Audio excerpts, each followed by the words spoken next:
estamos aqui já aguardando Suzilene. Mais um bate-papo com os amigos de sábado às 5 da tarde. Agradeço a todos que estão assistindo.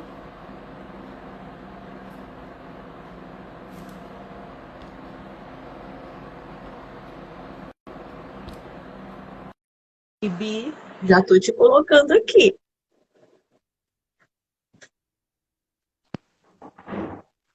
Ah, linda! Oi! Ó, primeiro que entrou antes de você foi o Fernando, já está aqui. Que bom! Que gostoso, que gostoso. Vamos esperando o pessoal entrando, ó, QP.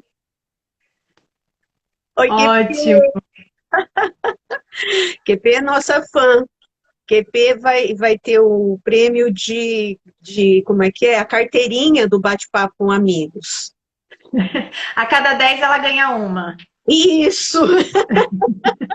Boa, Tibi. Deixa eu colocar meu fone de ouvido. Oi, QP. O Alfeu também. O Alfeu também vai ganhar. A cada 10 Ganha. lives, ele também vem. Lúcia, uma grande amiga. Que bom!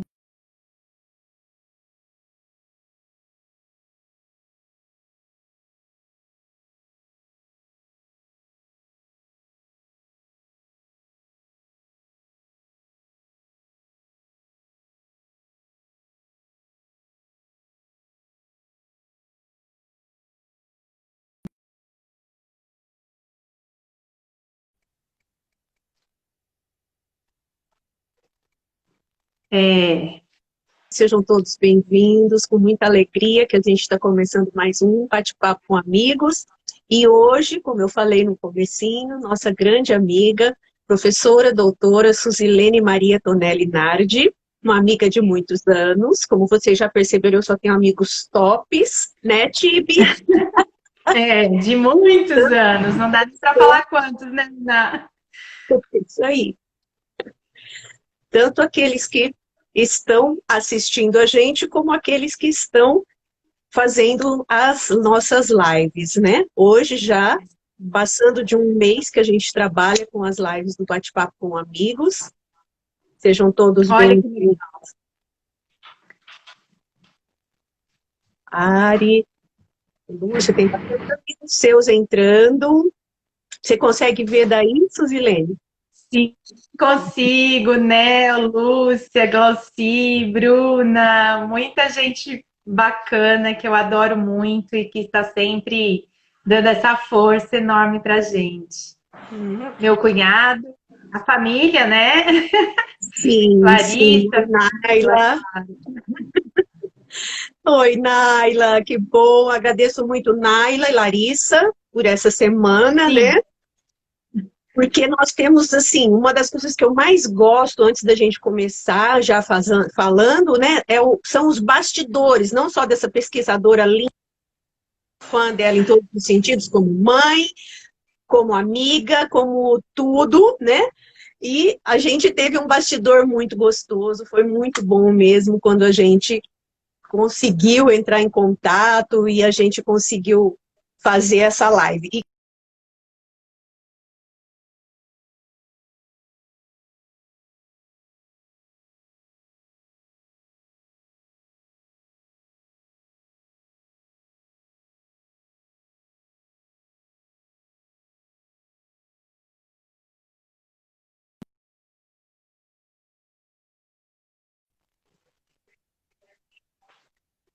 voltou.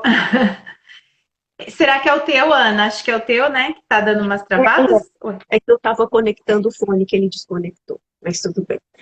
Pessoal, nós já estamos aqui começando. Tibi, a gente já está com um tempinho, o pessoal já entrou, já estamos com praticamente 19, 20 pessoas aqui. Então, eu gostaria que você começasse se apresentando. Algumas pessoas já te conhecem, outras pessoas não conhecem você. Então, eu gostaria que você falasse um pouco de você, como foi que você chegou a esse tema, que você quis trabalhar com a gente, enfim. Então, primeiro assim, uma honra, né, estar aqui nesse momento. Gostei muito do teu convite, foi um desafio, né? A gente sempre fica, assim, encantada com esse teu bate-papo com os amigos, porque a gente vê gente, assim, que a gente encontrou na juventude e agora como profissional, né, como uma pessoa, assim, que está aí se despontando, como a Beta e como tantos outros que você entrevistou. Então, primeiro, muito obrigada, é uma honra estar aqui. E, Eu assim, que um pouco da minha agradeço. trajetória, né? A gente tem essa amizade já tão longa, mas eu me formei em terapia ocupacional há 30 anos atrás, né? Já faz um tempinho, e era de fato a área que eu sempre quis. E trabalhei por 15 anos na assistência, na docência, dei aula em universidade, assim, somando todas essas coisas juntas, né? Trabalhando como terapeuta ocupacional do estado de São Paulo, e ao mesmo tempo tendo clínica, né? Clinicando, e ao mesmo tempo dando aula em universidade, e ao mesmo tempo sendo mãe de 3 filhos, esposa e dona de casa e tudo mais. E lá em 2004 surgiu a oportunidade desse concurso público para pesquisador científico, né, que é uma carreira do estado de São Paulo. Nós somos em torno de 2 mil pesquisadores no estado, que estão vinculados a institutos de pesquisa, que são 19 no estado, em torno disso. E prestei esse concurso, passei e tive que optar em deixar o cargo de terapeuta ocupacional, mas não a terapia ocupacional, e me verter e me dedicar exclusivamente à pesquisa como pesquisadora científica do Estado. E assim eu fiz e estou, então, nesses 30 anos, 15 anos nessa primeira fase, né, que foi ser TO, ser docente e ter clínica, e agora com dedicação exclusiva à pesquisa científica. E assim a gente segue. E a Já com gente o pezinho na aposentadoria só de tempo, não de cabeça.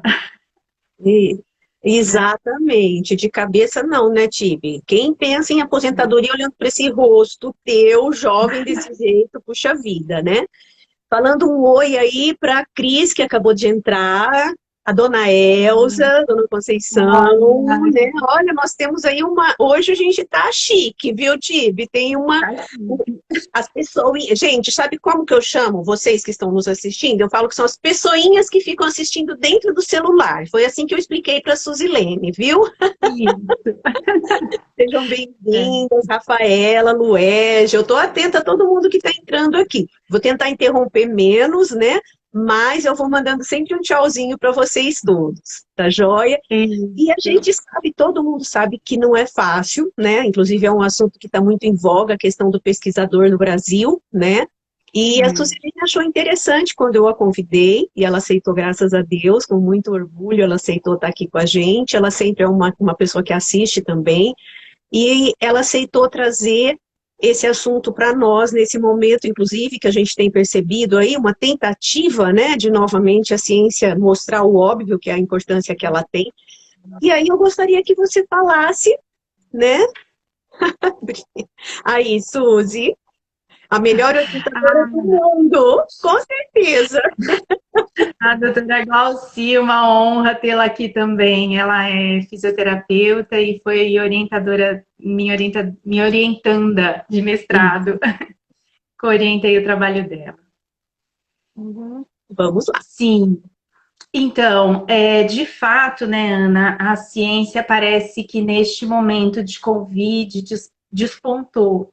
Mas a gente não pode esquecer que, por conta de cientistas, né, de todo o mundo, é que a penicilina aconteceu, é que as vacinas aconteceram, por isso não se morre mais de tantas doenças.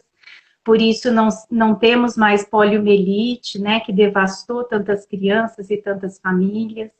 Então, com base em pessoas que se dedicam à pesquisa, cada um em sua área, obviamente, com o seu papel fundamental, é que nós temos tantos avanços aí, né, eu digo em especial na saúde, Mas a gente pode ampliar isso para astronomia, para né, a área da biológica, da pesca, da marinha, da oceanografia, enfim. A pesquisa, ela é um norte, né, uma seara, onde você precisa, de fato, entender se é isso que você quer da vida. E esse tema que me trouxe, né, bastidor, porque a gente olha qual é o meio-fim, né, para um pesquisador. É uma descoberta, é a publicação de um artigo científico numa revista de alto impacto, mas quantas pessoas no meio do caminho que fazem, né, o seu mestrado, por vezes a sua pós-graduação, não desistem de publicar aquele conteúdo a qual se dedicou por tanto tempo, não é? Assim, a gente faz um mestrado e aí fica aquele documento ali, no máximo numa biblioteca, e não vai despontar em uma ciência científica, aquela descoberta. Então, eu acho que quando eu quis dizer sobre bastidor, quer dizer, o que é, né? Quais são os degraus de um pesquisador científico para ele realmente chegar e concluir esse produto final, né? Seja esse artigo, seja essa descoberta, seja essa nova máquina, essa vacina, enfim.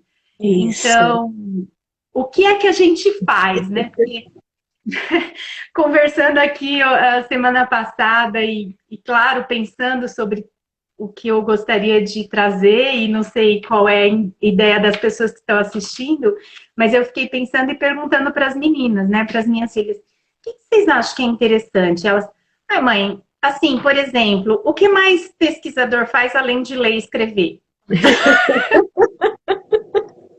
Verdade, né? E bastante coisa, muita coisa, além de Então, assim, porque você olha o pesquisador, assim, qual é o imaginário, né, do que a gente tem sobre o pesquisador? É aquela pessoa paramentada dentro de um laboratório. Isso. Né? De jaleco, óculos, né? As mulheres de rabu ou de coque.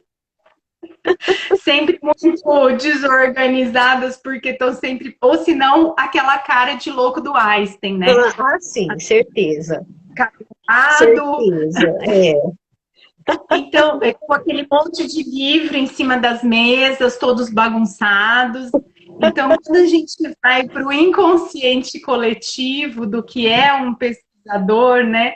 Você logo vem essas imagens no nosso semblante, né? E a vida de pesquisador, ele é muito mais do que isso, né? Tem os livros bagunçados, meus filhos e meu marido que digam, sim, tem muito, lá no trabalho também. Tem uma mulher descabelada? Tem também, né? Então, assim, tem muita coisa que de fato é real quando a gente vai do inconsciente, né, imaginário para o que realmente acontece. Mas um pesquisador, eu acho que valeria a pena a gente colocar 3 linhas, né, assim, o que é a assistência, a docência e a pesquisa. Isso. Essas são as 3 linhas de frente de um pesquisador, né? Obviamente que, no meu caso, que estou na carreira da pesquisa, a área da pesquisa e não docência e assistência, ela precisa me tomar um tempo muito maior do que as outras 2 coisas. Mas eu também tenho que ter atividades de docência e também preciso entrar na assistência, dependendo do local onde eu estou. Então, a gente se divide aí nesses 3 pilares. Bom, fora isso, né, todo mundo acha, tá aqui a Bruna dizendo, todo mundo acha que um cientista é meio maluco. Maluco, nerd, né? Acorda pensando, né? Com a nuvenzinha ali que ela estava falando. Ontem, uma amiga entrou na sala, né, uma colega de trabalho, começando a dizer sobre o seu interesse pela pesquisa e talvez entrar no mestrado, não sei o quê. Eu falei, olha, esse momento em que você começa a pensar em uma pesquisa, mesmo não sendo pesquisador de carreira, né, ou quando você vai fazer o mestrado, doutorado, você se debruça nessa área, mesmo não tendo essa carreira. E você começa a fomentar o seu tema. Então, você passa por um momento em que você conversa com muitas pessoas para poder afunilar o que é que você vai estudar, né? Falei assim, e você já avisa a sua família que eles vão te pegar assim, ó. Tipo, alguém tá falando com você e você tá assim, né? Porque, na verdade, você tá processando todas aquelas conversas que você teve com colegas para poder chegar àquilo que você quer estudar, né? Isso. Então, as pessoas falam e você, na verdade, precisa daquele exercício, né, cerebral de dizer, nossa, é verdade, e você vai captando todas as suas experiências anteriores para adequar aquela sugestão, que no caso de ontem fui eu que dei, mas que ela vai pegar a sugestão de outro, de outro, de outro, vai juntar tudo isso e somar no conteúdo que ela vai querer desenvolver lá para o seu mestrado, doutorado, o que quer que seja. É um quebra-cabeça, né, Suzilene? É um quebra-cabeça. Outra coisa, assim, que a gente precisa também sempre lembrar é que tem pesquisadores que estão, como no meu caso, em institutos de pesquisa, né, que é uma carreira exclusiva de São Paulo. Tem pesquisadores que estão na universidade e que prestaram um concurso para serem professores doutores. Tem pesquisadores em outras agências, como, por exemplo, IBGE, que não deixa de ser um instituto, estudo cartográfico e outros, né, outros institutos assim que a gente conhece. E tem também aqueles da indústria, que são contratados pela indústria para pesquisarem sobre os seus produtos, sobre os seus medicamentos farmacêuticos, o que quer que seja. Então, nesses campos, né, de atuação, além de tantos outros, a NASA, por exemplo, né, temos pesquisadores, esses campos, eles compreendem uma série de atividades que cada um deles precisa desenvolver. Então, quando a gente olha para um pesquisador universitário, por exemplo, um professor universitário que também precisa desenvolver pesquisa, ele tem enquanto atividade, ele tem que dar aula, ele tem que orientar alunos, Isso. ele tem que fazer relatórios, ele tem que fazer reuniões, ele tem que incentivar a pesquisa, né, bolsas. Exatamente. Ele tem que conseguir fomento, para isso ele precisa sentar, escrever um projeto, mandar para uma agência de fomento, esperar os revisores acabarem com ele, dizerem que não é aquilo que ele tem que fazer, ou senão não, muda tudo, né? Então, é um processo, né, de trabalho para que você chegue ao seu produto fim, que é finalizar uma bolsa, finalizar um aluno de mestrado, concluir um artigo, enviar para a revista, que é uma etapa muito longa até você chegar no seu produto final. Exatamente. E eu acho que para isso as pessoas precisam entender se é isso que elas querem.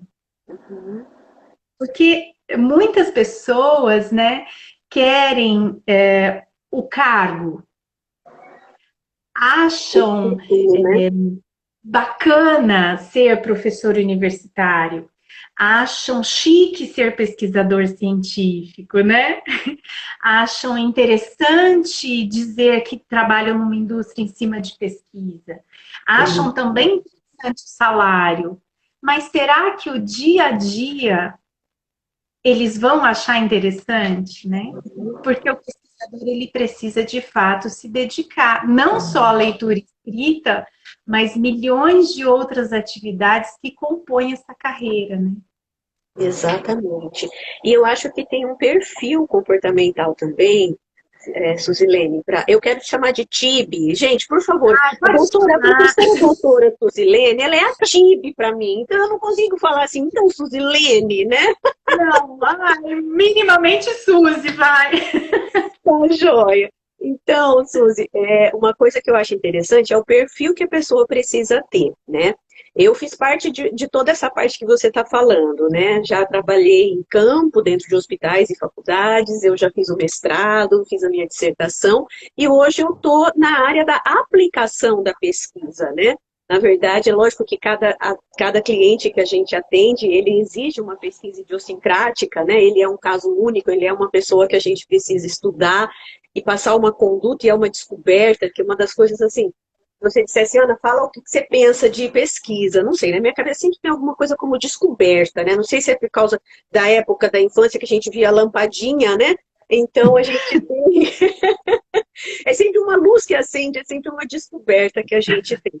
Mas tem que ter esse perfil. Acho interessante essa dedicação que você diz, porque eu, ao contrário de você, hoje você saiu do seu consultório de terapeuta ocupacional e você está na pesquisa. Eu saí de toda essa parte, fiz o mestrado, passei no doutorado, mas não quis continuar essa área acadêmica, né? E aí eu acabei saindo até da faculdade e hoje eu estou só no consultório. É um outro tipo de perfil. Eu até brinco, às vezes, quando as pessoas conversam comigo sobre isso, que eu falo assim, eu gosto de aplicar o que os pesquisadores, o que os cientistas descobrem. Então, eles descobrem, escrevem no livro, eu vou lá, leio, pego o meu cliente e aplico. Elas estão rindo aqui. É. Então é ótimo isso, né? A gente conhecer o nosso perfil durante um tempo foi muito difícil. Eu costumo dizer que eu fiz 6 meses de terapia especificamente para conseguir deixar o doutorado. Quem me conhece sabe que eu fiz 6 meses de doutorado. Costumo dizer que eu ia chorando como se eu tivesse ido para o primeiro ano, como se eu tivesse 6 anos. Foi uma decisão muito difícil, que eu queria tomar pé de outras coisas na minha vida, e é o que você falou, exige uma dedicação absurda, absurda. Se eu fosse fazer o doutorado, continuar com a pesquisa, com o academicismo, eu não poderia fazer outras coisas. E eu queria muito as Sim. outras coisas, né? Então, eu acho É, importante, quando você falou da sua aluna, levá-la a esse questionamento, né? E a gente, conversando aqui sobre isso, duas pessoas em duas áreas diferentes, mas ambas tendo passado pelas coisas que estão envolvidas com a pesquisa, elas descobrirem isso, né? Descobrirem esse caminho e esse perfil. sim, é verdade. E você falou assim algumas coisas muito interessantes. Eu venho conversando com algumas amigas assim, dizendo, olha, eu estou dedicada a isso. E como você já esteve na pesquisa e você conhece, você sabe que parece ser um outro universo e uma outra faculdade, né? Você precisa aprender a escrever um objetivo, não pode usar qualquer palavra, tem palavra certa.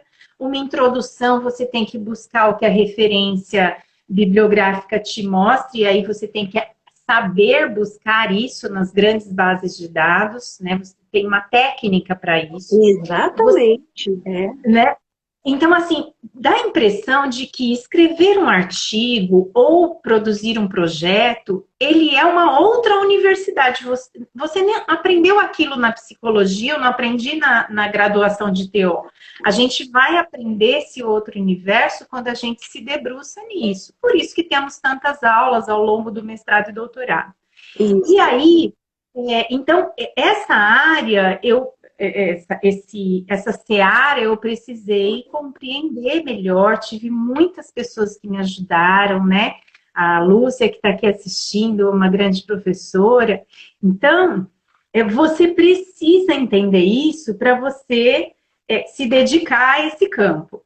Muito bem. E o que você falou é assim, olha, Suzy, eu quis sair da área da docente e ir para a clínica, né? Então, quem está na clínica, quantos pacientes, Ana, que você atendeu, quantos que a Bruna, que tanta gente, assim, já fez na vida e não deixou registrado, seja em um livro, seja em um artigo, e que poderia, de repente, colaborar com a clínica de tantas outras pessoas, né? Então, Sim. quando você fala, eu estou lá na clínica e eu vou lá no livro, vou lá no artigo, busco porque alguém estudou por mim e eu aplico, né?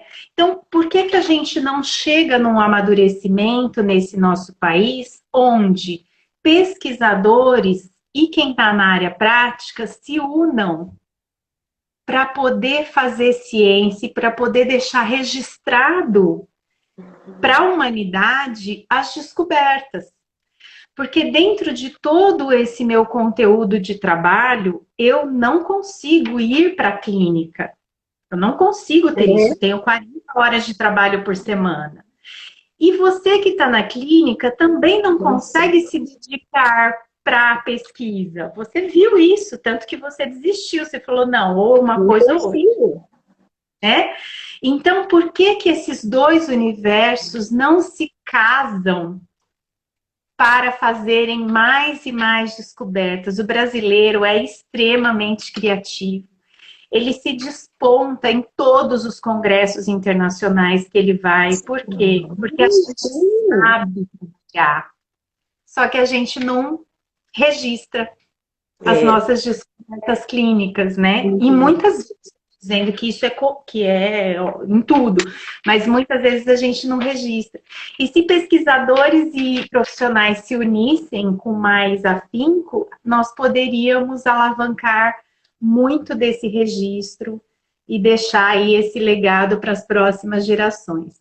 Sejam coisas boas, porque a gente publica coisa que às vezes, né, se fala, ai, quero tirar da internet, por que isso está aqui? Nunca, não foi muito bom, né? Sim, mas na minha área, né, como a minha área usa muito a pesquisa, o que eu gosto bastante é a questão vamos dizer, da supervisão, onde eu consigo fazer isso que você fala, de conseguir dividir um pouco com as pessoas, é o momento que a gente faz a supervisão clínica, né? Então não existe algo registrado que todo mundo consiga ter acesso. A gente consegue fazer um pouco dessa divisão de conhecimento quando a gente faz os grupos, quando a gente faz as supervisões clínicas, né?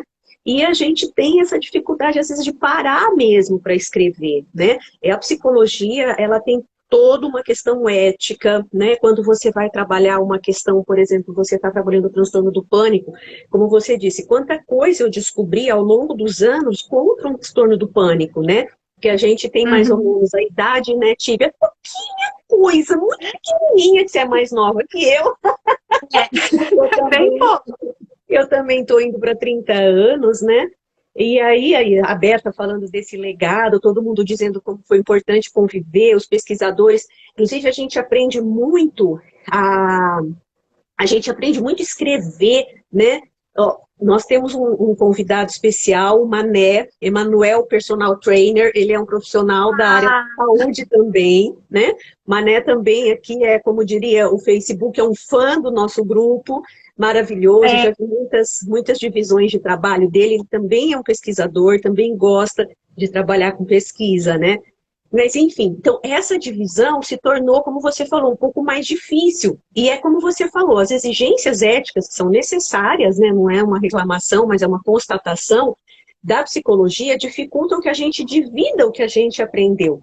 E uma coisa que eu ando assim, amando na internet é poder dividir justamente com as pessoas em lives, em vídeos que às vezes eu faço, eu divido minhas preocupações, divido algumas coisas que eu descubro no consultório, às vezes em forma até de brincadeira, como um vídeo que eu fiz essa semana sobre como a gente consegue condicionar o Bob, né?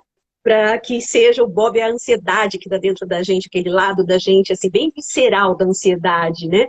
Enfim, aí a gente vai dividindo algumas coisas. E eu tenho muita vontade, eu tenho alguns rascunhos que não saem do rascunho, né? Mas era muito importante o que muitas pessoas, muitos alunos, muitos colegas seus estão dizendo aí, da necessidade. E teve uma pessoa que falou, não estou conseguindo achar aqui, que é brilhante, né? Eu e a Tibi, a gente sabe, manifeste-se, né? Que fala assim que a TO e a psicologia se misturam muito. Com certeza, né, Tibi? Quando eu trabalhei em hospital, que a Suzilene ainda tinha clínica, ainda trabalhava em Rio Preto, já faz muitos anos que eu saí do hospital, trabalhei 12 anos lá, eu e a Suzilene eu trabalhava, eu precisava muito dela. Eu trabalhei, meu mestrado foi com queimados, né? Psicologia da saúde e clínica.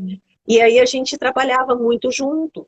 Eu encaminhava muito para ela, hoje eu encaminho para pessoas que ela encaminha, né? Só essa live que eu não admiti que ninguém viesse, viu, Suzilene?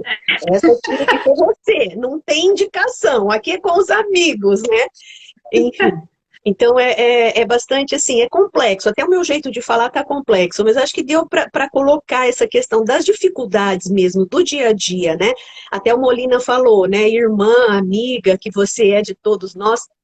Então, assim, esse lado família, né? Chega uma hora que você fala, quando eu acabei tudo, eu já estava com quase 30 anos, eu falei, meu Deus, eu tô com um namorado, eu preciso ver o que que eu vou fazer com esse namorado, se eu vou casar ou não, e eu queria ter filho, fui casar com 35 anos, então isso também é uma dificuldade, foi o momento do doutorado, né? O doutorado eu tinha que optar entre minha vida pessoal e doutorado, muitas pessoas têm conseguido fazer juntos, eu não consegui. Então é complexo, mas já falei demais.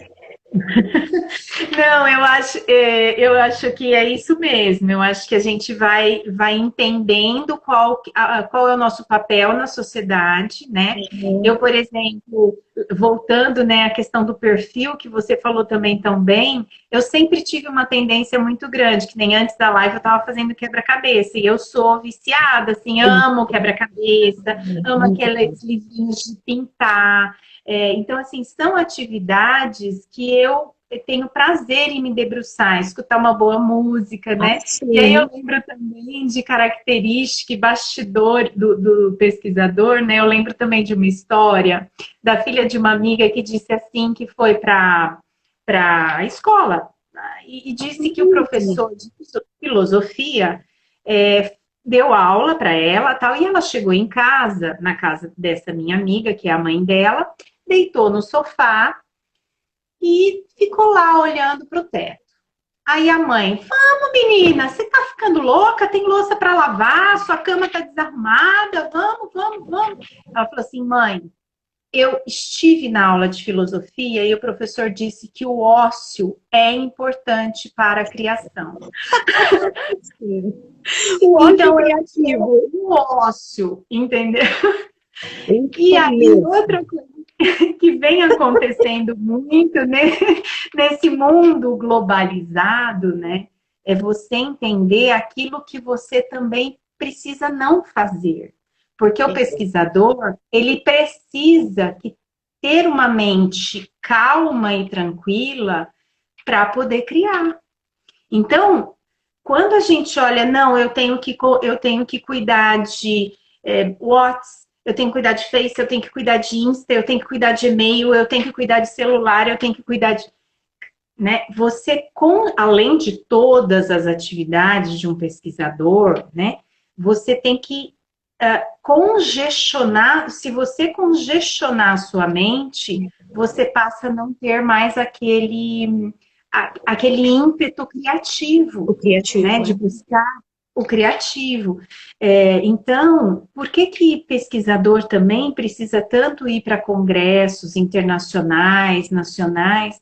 Porque ele precisa ter um networking, conversar com pessoas da área, exatamente para você fomentar todas aquelas ideias e dizer, poxa, lá na Índia estão fazendo isso, poxa, lá na Europa, no Canadá estão fazendo isso. Então, será que isso se aplica ao Brasil? Será que eu posso fazer isso também? Quais são os métodos que eu posso fazer? Então, eu acho que a gente vai entendendo que o pesquisador, além desse ócio, vamos dizer assim, criativo, ele também precisa ter um networking suficiente para dar conta de produzir. Né? Sim. De produzir. Então... Não dá para trabalhar sozinho, né? A gente não consegue trabalhar sozinho. É muito importante, aqui a gente tem feito com alguns psicólogos também, né? Você assistiu, você viu, a Vanessa, a Luciana, né? E eu adoro os profissionais todos que estão aqui. A semana que vem tem um psiquiatra, já dando spoiler aí, Samuel entrou, né? Doutor Samuel, psiquiatra, né, logoterapeuta, tem muito para contribuir. Eu vi uma live dele sensacional essa semana. Então, assim, essas áreas psis, né, e as áreas da saúde somando, a gente não consegue trabalhar sozinho, né? O hospital, quando eu vim para Rio Preto, com as minhas formações todas, né, saí de grandes centros, tal, e todo mundo trabalhando junto e tal, e de repente eu caio aqui na Santa Casa de Misericórdia, que ninguém sabia nem do que era psicólogo, e muito menos que o psicólogo podia trabalhar dentro do hospital. Então era quase como se eu olhasse para as pessoas olhando assim, o que você está fazendo aqui? Para que você serve, né? Eu acho que eu entrei... Eu acho que eu entrei com um copo de leite, né? Ó, Eliana, boa tarde, doutora Eliana, chegando aí, né? deu início aí ao nosso grupo, nosso bate-papo, né? Então, eu acho muito importante. Olá, Eliana. Eu acho muito importante esse trabalho em grupo. Como eu falei para você, a supervisão clínica para mim é fundamental. Inclusive, eu estou pensando em aproveitar esse momento do online para fazer supervisão clínica em grupos, né? A gente tem aí o Google Meet, a gente tem o Zoom, o Skype também pode fazer em grupo, né? Então, a gente pode fazer mil coisas, mas é muito importante estar junto. E eu acho Sim. que isso, assim, por exemplo, eu tenho sido um pouco cobrada, não muito, não é todo mundo, nossa, a gente vê as pessoas dizendo, ai meu Deus, quantas mensagens a Ana recebeu. Não, menos, gente, menos idealização, mais pé no chão. Mas eu já recebi 2 convites, vamos numerar certinho, em vez de 500 convites, 2 convites. Ana, você precisa fazer live sozinha. Mas eu acho tão chato fazer live sozinha, porque parece que você fala, é um ping-pong, né? Você fala, eu penso, Aham. você fala, vai e tal. Então, é um trabalho gostoso. Por isso que eu amo a clínica, porque o tempo inteiro é um ping-pong que a gente está jogando. O tempo todo o outro acrescenta tanto, o outro me faz pensar tanto, em tanta coisa, aprender tanto, né? Muito, muito. E Nossa, assim, e a diversidade, né? Voltando assim para esse meu universo, quando você trabalha, eu digo assim, quando você olha, sei lá, talvez para o currículo de um pesquisador, você tem mais ou menos uma média de quanto tempo ele se dedica à pesquisa e quantos que ele publica por ano. Só para dar um exemplo. Então, por exemplo, se você publica aí 6 a 7 artigos por ano, isso significa que você está numa roda que ela funciona da seguinte forma. Com um grupo, você está iniciando um projeto. Com outro grupo, você está desenvolvendo o projeto.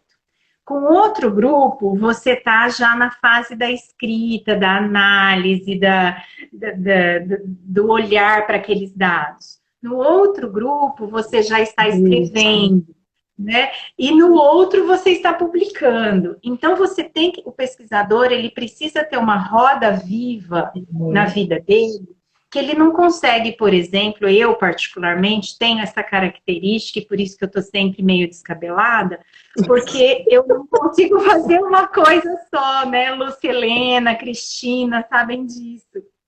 Então, eu tenho vários grupos de pesquisa, então a gente tem parceria com a Universidade Federal do Espírito Santo, a gente tem parceria com o Rio Grande do Sul, a gente tem parceria com o Lauro de Souza Lima em Bauru, que são essas meninas maravilhosas, a gente tem com a FAMERP, que é a minha maior parceria, né? Então, fora as outras coisas que a gente faz fora, como editora assistente, revisor de periódico. Então, a gente vai fazendo uma série de coisas que vão colaborando em grupo, sempre em grupo, né? Eu não tenho um artigo científico sozinha, porque assim como você, eu não sei trabalhar sozinha. Para mim, quanto mais... Fora o Adolfo Lutz, claro que minhas parceiras de pesquisa também estão lá e é na Atlas.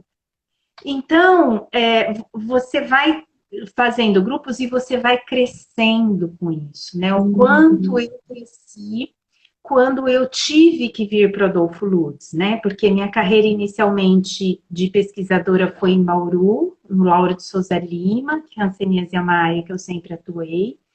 E aí, por uma questão pessoal, eu tive que vir para um instituto de pesquisa aqui em Rio Preto. E o único que tinha para me acolher enquanto terapeuta ocupacional foi o Adolfo Lutz. Então, montei um projeto em hanseníase, baciloscopia, deficiência, enfim, e vim. E quando eu vim para cá, um universo assim de biólogas, farmacêuticas, biomédicas, que era um universo muito diferente para mim, né? Mas o quanto eu cresci, né? Muita coisa que eu não aprendi, que eu não teria oportunidade de aprender em outro lugar, né? Continuando assim na área específica e exclusivamente na área da reabilitação, foi tão bom. E é isso que você falou, né? O outro nos acrescenta muito.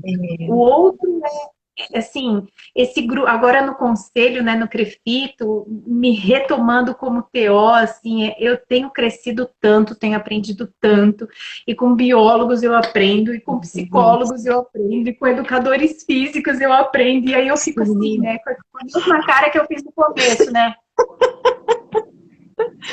Miri, Muito bom! deixa eu te falar uma coisa importante. A Rafaela é psicóloga, né? Dentro dessa troca de ideia, eu e a Rafaela a gente conversa muito, gosto demais do trabalho dela. Ela é mestra já, né? Já é mestra em psicologia, trabalha com crianças e ela tem um artigo publicado maravilhoso, inclusive um artigo bastante assim original na área de pesquisa. E ela colocou uma coisa muito importante aqui, eu vou até ler na íntegra. Ana, isso que você falou de fazer escolhas para prosseguir na pesquisa é muito real. Penso que para as mulheres é bem difícil continuar na pesquisa. Suzilene, poderia comentar um pouquinho sobre isso? Eu acho importante, inclusive, Rafaela, porque a Tibi, ela é mãe de 3 filhos. Ela tem um marido que é o Nardi, entendeu? E o Nardi é maridão, é aquele que gruda, aquele que gosta de estar junto, né? Conheço o Nardi, depois eu vou mandar o recado para o Nardi, porque eu tenho que dar recado para ele no final, mas é só no final, viu, Nardi? Você deve estar assistindo aí grudado em alguma das meninas. Em algum lugar você está me ouvindo. Ele está me ouvindo. Não se esqueça, tem os avisos no final. Todo mundo senta e espera, né, Nardi? Um monte de filho aqui esparramado pela casa. É isso aí. Então, eu acho importante a gente trazer um pouco essa questão feminina, essa coisa da mulher mesmo, na pesquisa, no trabalho, em todas as instituições, né? É. Então, é bacana, é, assim, muito legal essa colocação, né? Porque eu fui fazendo tudo ao mesmo tempo, né? Eu me formei, já casei, e depois de 3 anos eu tinha um filho, depois no ano seguinte o outro, tanto que em São Paulo, lá na Secretaria da Saúde, eu sou conhecida como Suzy Rabbit, né? Tipo, eu chegava, eles diziam assim, eles diziam assim, nossa, mas você ainda não teve filho? Já, e aquele tá grande, esse aqui é outro. E assim foi, né? Isso. Todo mundo acompanhou muito, assim, essa coisa de quantos filhos eu fui tendo. E aí eu queria dar um exemplo interessante para ela, perdão o nome. Rafaela. A Rafaela. Rafaela. Isso, para Rafaela. Rafaela, aconteceu uma coisa interessante essa semana. O meu filho, eu tenho 3 filhos, né? O Cauê, a Larissa e a Nai. O Cauê está fazendo mestrado nos Estados Unidos. Ele passou agora há pouco tempo e então ele está seguindo essa carreira. Na verdade, ele não vai seguir carreira, ele vai fazer o mestrado. A Larissa faz mestrado na Unesp, né? Veterinária e faz mestrado na Unesp. A Naila gosta mais da área prática de administração. Bom, no Dia das Mães, ele me mandou um cartão por estar lá, ele mandou um recado para a irmã e colocou assim: mãe, meu Deus, como é que você conseguiu fazer mestrado? Agora ele está vivendo isso, né? E a Larissa também. Como é que você conseguiu fazer mestrado e doutorado com 3 filhos? Você é ninja, né? E aí, Rafaela, respondendo um pouco, assim, elucidando essa tua pergunta, de fato não foi fácil. Eu acho que a mulher na pesquisa, ela acumula papéis, né? E quando eu fui fazer o mestrado, eu ainda não estava na área exclusiva da pesquisa, então eu ainda atendia em clínica, eu ainda dava aula, eu fazia o mestrado, eu tinha 3 filhos, marido, casa, cachorro, tudo. Então, eu acho assim que a gente tem muitos desafios. Por isso que existem algumas indústrias que elas homenageiam e premiam mulheres na ciência. Porque é um acúmulo de papéis muito grande. E como eu disse anteriormente, você precisa ter lucidez mental para desenvolver pesquisa. E nesse movimento todo na sua vida, é muito difícil ter lucidez mental, mas você tem que encontrar esse ponto de equilíbrio para dar a devida importância para cada uma das áreas da sua vida, né? Como se a mulher tivesse compartimentada mesmo. Então, agora eu não estou mais no trabalho, eu estou na família. Então, agora eu preciso me dedicar a isso. Agora eu estou aqui, então é aqui que eu vou me dedicar. E você está presente no momento em que você está vivendo, eu acho que é a chave dessa mistura aí da mulher na pesquisa. Perfeito. Né? Muito bom, né? Hoje a psicologia estuda muito a questão do mindfulness, né? Que se a gente fosse Sim. traduzir ao pé da letra, seria estar com a mente totalmente, né? Estar totalmente com a mente. Então, assim, no Ali. sentido do presente, de eu estou aqui em casa, eu vou ficar em casa com as crianças, né? E a gente tem essa situação, né? Ah, Sim. a Nathalie é uma pessoa maravilhosa também, trabalha com design de interiores e ela é farmacêutica também, já trabalhou com farmácia, e ela está dizendo, além de tudo, uma pessoa interessantíssima, gostoso te ouvir conversar. Ana está arrasando com suas lives, parabéns, né? Com certeza eu estou arrasando, Nathalie, por causa dos meus convidados, que é uma delícia, todo mundo, né? E é uma fase diferente, porque olha, gente, pense bem, eu e a Suzilene, a gente se conheceu, eu acho que eu tinha 12, ela tinha 11, né? Sim. Sim.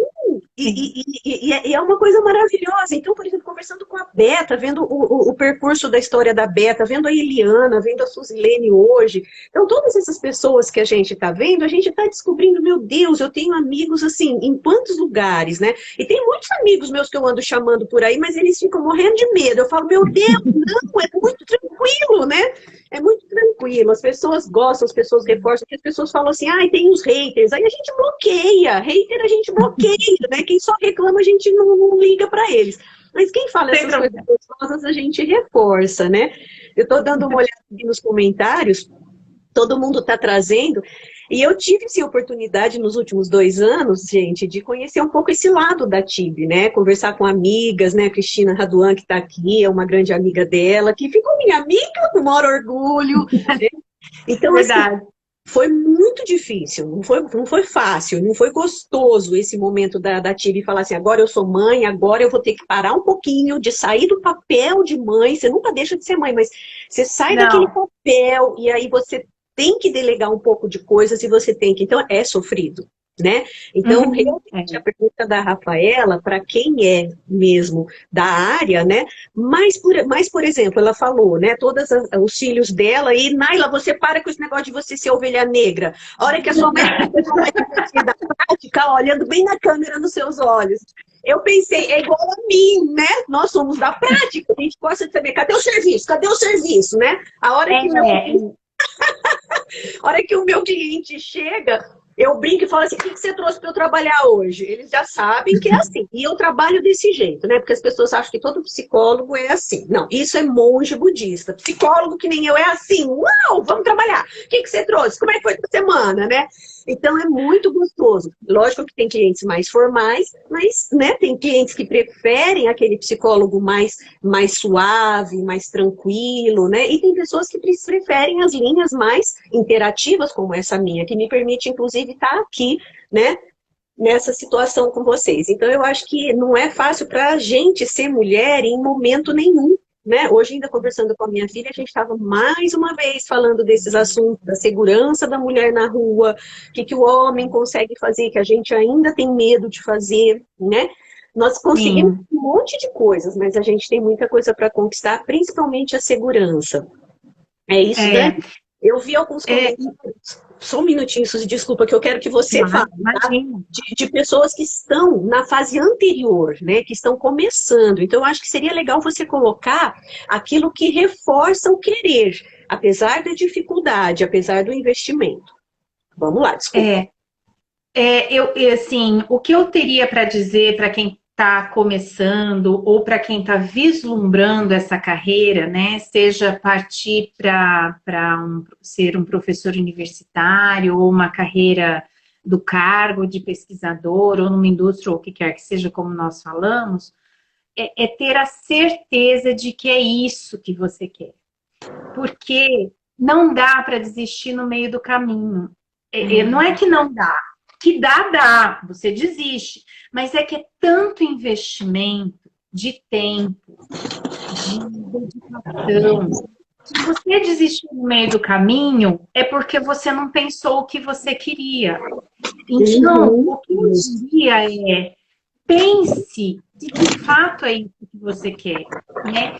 Saiba que você vai encontrar na sua frente um orientador que vai te escorraçar, que não vai te tratar bem. Pode acontecer. Não estou dizendo que aconteça, mas pode acontecer.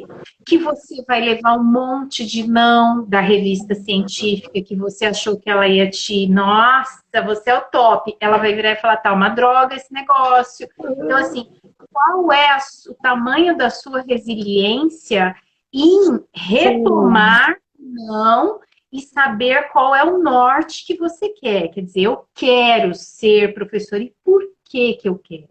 Eu quero ser professora doutora, eu quero ser pesquisadora, mas por que que eu quero, né?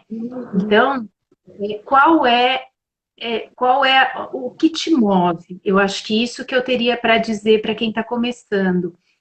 O que te move é única e exclusivamente dinheiro? O que te move é única e exclusivamente formar pessoas, isso te dá prazer. O que te move é deixar um legado ou colaborar com alguma área específica. Sei lá, eu, por exemplo, me dedico muito à hanseníase, às deficiências físicas, à tecnologia assistiva, né? Eu gosto muito dessa área, assim, prover melhoria, melhor desempenho ocupacional, que óbvio, está dentro de mim, né? Eu sou terapeuta ocupacional. Então, isso me move. Então, quando eu encontro barreiras no meio do caminho, da mesma forma que foi ser mulher pesquisadora, ser, né, ter 3 filhos e casada e tudo mais, o que me move estava lá na frente, o que me movia estava lá na frente. Eu quero isso. Então, quando um editor ou um revisor escorraçava o meu artigo, eu não me abalava. Claro, você xinga, você chora, você, né? Mas aí você fala, não, calma, deixa eu melhorar esse negócio aqui e vou em frente. Porque eu sabia qual era o meu desejo, eu sei qual é o meu desejo final. Então, para quem está começando, eu acho que é isso, a Cristina, né, coloca, que é perseverança. Você só tem perseverança e resiliência, Ana, você me corrija se eu estiver errada, mas você só tem perseverança e resiliência quando você tem uma meta. Né? Se você tem a sua meta, você sabe onde você quer chegar, você trilha muito bem esse caminho sem titubear. Ou sofrendo, passando pelos perrengues que todo mundo passa, né, que a vida tem isso, mas você vai. Agora, quando não é isso que você quer, ou quando o teu desejo final ele tá frágil, aí você escorrega no meio do caminho e você não dá conta de ter força o suficiente para chegar lá. Então eu diria, saiba o que realmente você quer e por que quer trilhar esse caminho. Porque assim como todas as profissões, né, Ana, eu acho que você, por exemplo, como psicóloga, precisa estar sempre pronta a dar o melhor para o seu cliente, porque o seu cliente, ele vem num nível de energia, em algumas vezes, baixo. Você tem que estar num nível de energia alto, né? Você tem que usar técnicas para poder levantá-lo. E não é todo dia que você deve estar... É um percalço do seu trabalho, mas que você precisa superar, não é? O pesquisador, ele tem também, a gente trabalha muito com vaidade, né, na área da pesquisa. Demais! Demais. E agora, por exemplo, eu tô vendo, inclusive saiu me corta se eu estiver falando demais, e eu não sei quanto tempo falta pra gente ainda. A gente 10 tem que encerrar antes do Instagram cortar a gente, mas finaliza porque eu tô amando. Tá. E acho que todo mundo também. Eu tava lendo eu acho que foi uma notícia no boletim na agência FAPESP, e eles disseram como que está a boa relação entre os pesquisadores em tempos de Covid, a diplomacia, né? Porque, assim, pesquisador é assim, isso aqui, essa ideia é minha, eu não vou passar para ninguém, porque se alguém roubar, tem isso, é vaidoso, é uma área vaidosa. Tanto que, às vezes, a gente fala os ares, né, porque a gente fala muito, e aí você vê e fala, nossa, essa ideia eu já tinha tido, e a pessoa, a ideia foi pro ar, ela se lançou, e eu acho isso ótimo. porque não são as ideias que eu preciso ter que precisam ser minhas, né? Exclusiva, tá aí, tá lançado. E aí eles estavam dizendo exatamente das boas relações que o Covid trouxe entre os pesquisadores. Isso, a Porque parceria já se percebeu que é um momento mundial em que nós precisamos chegar a um produto final, que é ou a vacina ou o remédio. Então, se o cara da China quiser ficar, ai não, peraí que eu vou ser primeiro, que vai... Não, olha, gente, eu descobri um pedacinho, aí eu outro pedacinho, e isso vai virar o quebra-cabeça que eu tanto amo, né? Que é um exato. pedacinho de cada um juntar para chegar na cura de uma doença e tal. Então, eu acho que esse nível, assim, de colaboração entre os pesquisadores também precisa existir, né? Deixar um pouquinho a vaidade de lado e trabalhar junto em prol do que você quer, daquilo que você deseja. É isso Da aí. humanidade. Ai, e agora vem o meu papel horrível, horrível, aquele que... Ai, que droga! Gente, olha, mas... um monte de gente está falando. Nossa, eu estou encantada com a participação de todo mundo. Tibi, olha, assim, depois você vai ver de novo, você vai ver o tanto que você é querida e amada. Então você já sabe disso, né? Suas filhas participando, a Larissa participando, dando os palpites dela, né? A questão do amor ao que a gente faz, eu acho que o que traz também todo esse trabalho, né? A comunicação. Eu sou filha de 2 comunicadores, então eu amo essa comunicação com as pessoas e eu acho que é tudo maravilhoso. Infelizmente, eu vou ter que encerrar, né? Aí, a hora que o Cebola, nosso amigo Luciano Mansor, chegou. Luciano, você entrou, agora a gente sai, tá bom? Era 5! É bom. Que bom que você pode entrar essa hora. Isso, que bom, né? Então, obrigada, QP. Gente, obrigada a todos nós. Nós vamos encerrar. Quem chegou agora atrás, né, que a gente já estava finalizando, às vezes a gente esquece, e eu às vezes estou louca para assistir uma live, agora eu já falei, eu já boto o despertador para eu não perder as lives. Eu agradeço a todos. Vai ficar no Stories, eu não sei se vai para o IGTV, porque depende dele me dar a opção de Stories ou IGTV, mas com certeza eu vou publicar. Assistam desde o começo, essa pessoa maravilhosa, Suzilene, muito obrigada. Espero que você tenha amado.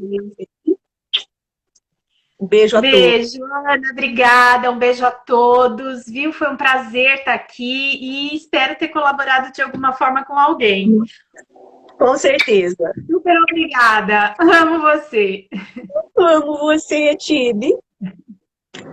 O Nardão tá esperando o recado. Ah, o recado, deixa eu cancelar o encerramento do vídeo. Nardi, olha, todo domingo às 20 horas tem missa e agora pelo YouTube, ok?